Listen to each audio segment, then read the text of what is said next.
We have a very large pool of talent already there, close to 300,000 design engineers, designing practically every complex chip which is manufactured in the world. We are looking at developing the complete ecosystem of semiconductors, which means design capabilities, the software part of it, manufacturing the hardware part of it, and talent.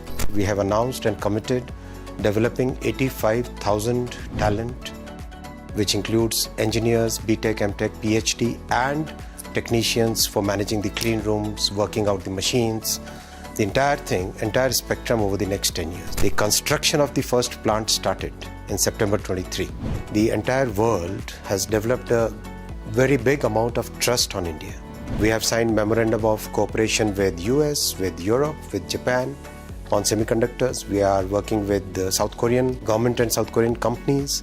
It's like practically every possible company wants to collaborate with India in one way or the other. So we don't think that it's a battle. We think that there is enough for everybody. All right, well, Minister Vaishnav, I can just ask you this question. U.S. passes this industrial policy. Do you like it in India? In fact, I asked someone the other night at dinner, and I said, the minister in India likes U.S. industrial chip policy. And they said, oh, yeah, probably, because anything that wrenches it out of East Asia means there's more room for India to play. There are more things to get involved in. Is that accurate? We don't look at it that way. We look at this entire semiconductor mission, we call it India Semiconductor Mission, in a very comprehensive way. We know that this is a very important industry which India is the right place for developing it because we have a very large pool of talent already there, close to 300,000 design engineers, designing practically every complex chip which is manufactured in the world. So it's very natural to move on to the value chain and move towards manufacturing. So we are looking at developing the complete ecosystem of semiconductors, which means design capabilities, the software part of it, manufacturing the hardware part of it, and talent. We have, in our program, we have promised, we have announced and committed developing 85,000 talent, which includes engineers, BTech, MTech, PhD, and technicians for managing the clean rooms, working out the machines, the entire spectrum over the next 10 years. And within the short time span, we announced this policy in January of 2022. It's just a few, 24 months now. And within this short time frame, we have tied up with 104 universities, redesigned the entire course curriculum, tied up with international institutions, including University of Purdue. We have had the first plant which was announced during Prime Minister Modi's US state visit, June 23. And within 90 days of that announcement, the construction of the first plant started in September 23. So it's a very rapid progress, very focused. Yes, unlike the US, which has $54 billion, our program is at this point of time $10 billion US, but it's a very comprehensive program. And is the ambition that in 10 years you will be manufacturing the most cutting-edge chips, or is the idea that in 10 years you will just have a much bigger, larger role throughout the chip process? So all the experts that we have been discussing with, they say that the entire semiconductor market has evolved in a very interesting way. There is a huge market share and huge demand for chips which are not on that sub 7 nanometer, 2 nanometer kind of cutting edge technologies. There is a significant demand for 28 nanometer and above for automotive, for telecom, for power electronics, for train sets, for everything that goes in the day-to-day household units you go. So at this point of time, we are focused on getting into that market segment. And then we move on once the ecosystem starts developing, then we move on to more leading edges. Minister Vaishnav, we have this battle. We have the West. It's taken a side. It's taken a side against China. You're in the middle, geographically. How are you going to navigate this battle? If you look at how India has conducted its foreign policy, its economic policy, the way it has conducted itself, the entire world has developed a very big amount of trust on India. That trust is what is our biggest capital. That trust holds, kind of gels the entire world into a very harmonious way. And that is what is bringing us, for example, We have signed memorandum of cooperation with US, with Europe, with Japan on semiconductors. We are working with the South Korean government and South Korean companies. It's like practically every possible company wants to collaborate with India in one way or the other. So we don't think that it's a battle. We think that there is enough for everybody. It's a question of how much importance we give, and how much talent we put in it, and how much focused we are on it. But that works for now, right? Once you start building high-end chips, the United States is going to come to you and say, yeah, by the way, that deal you have with the Chinese large language model company? Sorry, that deal's off. And you're going to say, wait a second, right? That's not going to be a great situation to be in, right? Listen, this entire sector will evolve in multiple ways. I don't think anybody can see what's going to happen in 10 years from now.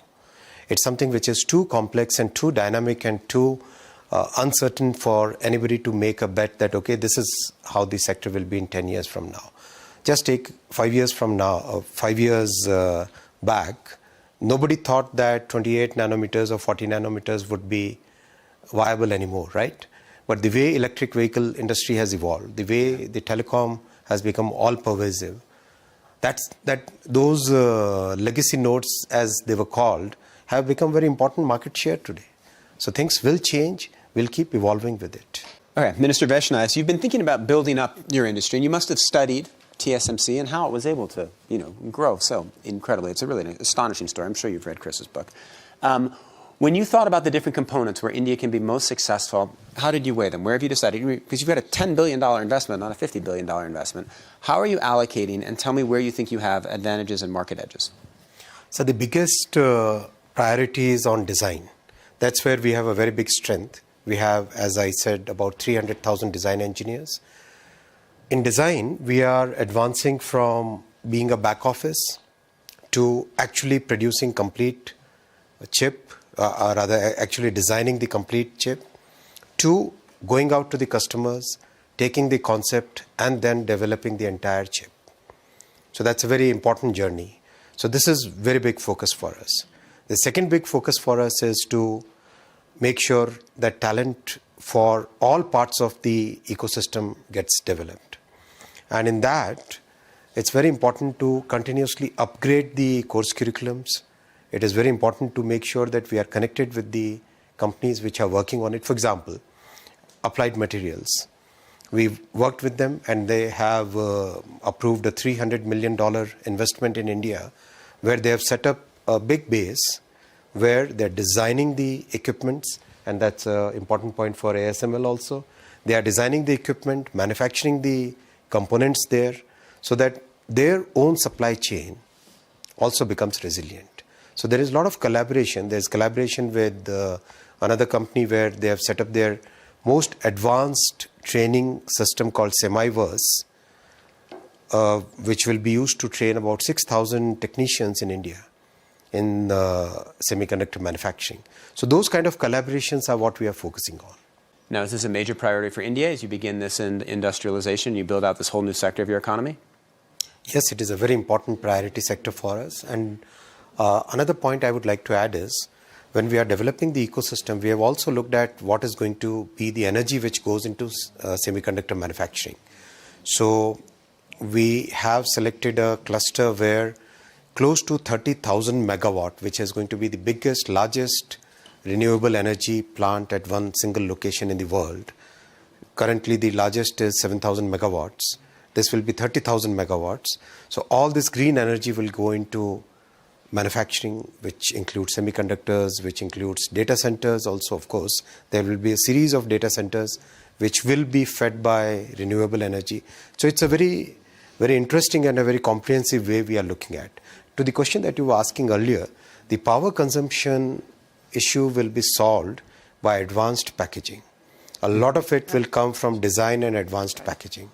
It will not be simply like you add 5 chips and you get the power consumption which is 5 times. No.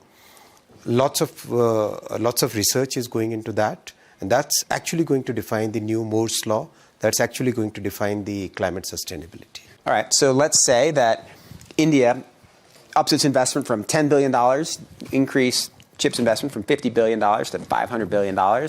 European Union throws in another $100 billion.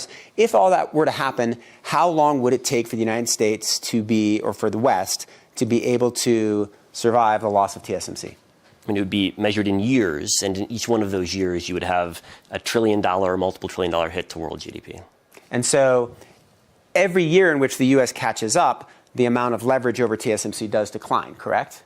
You mean every year that the U.S. and Europe and Japan produce Right. more chips domestically? Well, that's the theory of the case. You're buying insurance in case you lose access to all the production in Taiwan and in China, which also produces a large number of lower-end. All right, so Director Prakar, you're nodding at that. Is that First how of you all, view it? let's not have the catastrophe that you described happen. Let's just make sure. This panel is called The War Over Chips. It's not called We Like Chips or The Science of Chips. It's called The War Over Chips. So we're sticking on that. Let's keep it economic rather than kinetic. Okay, fine. How's that?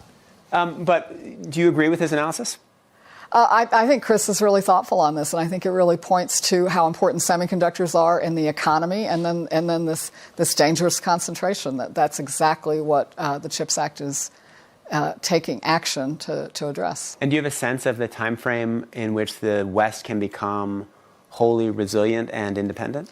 Well, wholly resilient enough, right? I mean, perfection is not in the cards, but we can certainly get to a less vulnerable spot than we are. And it's not just the West. It's really the whole globe that is so critically reliant on this one geography right now. And it is years. But, it's like Napoleon in the trees. When you know it's going to take a while, start now. And that's why it's so important that we have gotten started. Wonderful. All right, well, we have just a couple minutes left, and I'd like to end on a note of optimism. So I'd love to go around and have each of you talk about what you are the best case scenario that you foresee, like the best reasonable case that can take us away from a pretty tense situation that we've been talking about. So, Minister Andreessen. Yes. Well, let's keep it for myself. A small country, the Netherlands, we thrive by trade.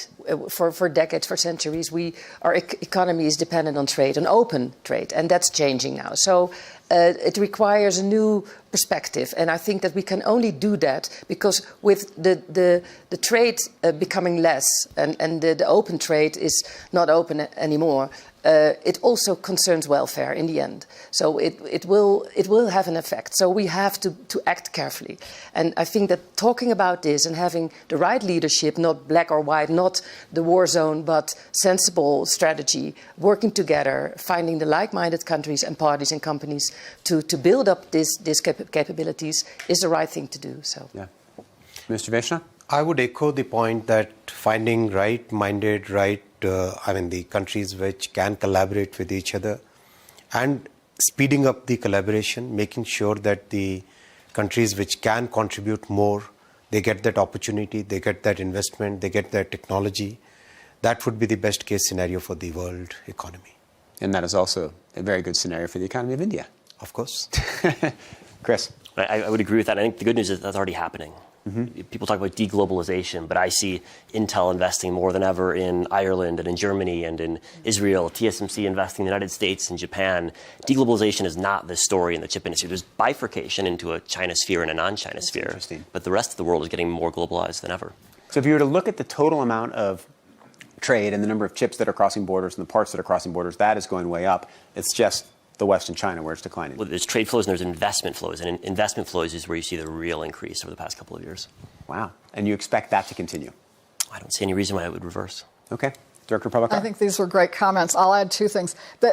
In the context of the United States, for a number of years, we basically said globalization and the markets will solve everything. They did amazing things. They definitely did not solve everything. As we are changing course, and with President Biden's focus on a modern industrial strategy, which is chips, and the way we're working with the industry there, but also the bipartisan infrastructure law, also the clean energy investments that we're making through the Inflation Reduction Act. What we are not saying is, now the government's just going to go do all of this. What we are crafting is a new kind of partnership with the private sector where we do together what neither of us can do separately. And I think I'm very optimistic about that as being a powerful way to achieve what the country needs, but also to tap the power of the market. And that's an area for great optimism for me. A final note that talks about public-private sector partnerships and the power of the market is a wonderful way to end a panel on the World Economic Forum. So thank you very much. Thank you all for a fabulous and illuminating conversation on all kinds of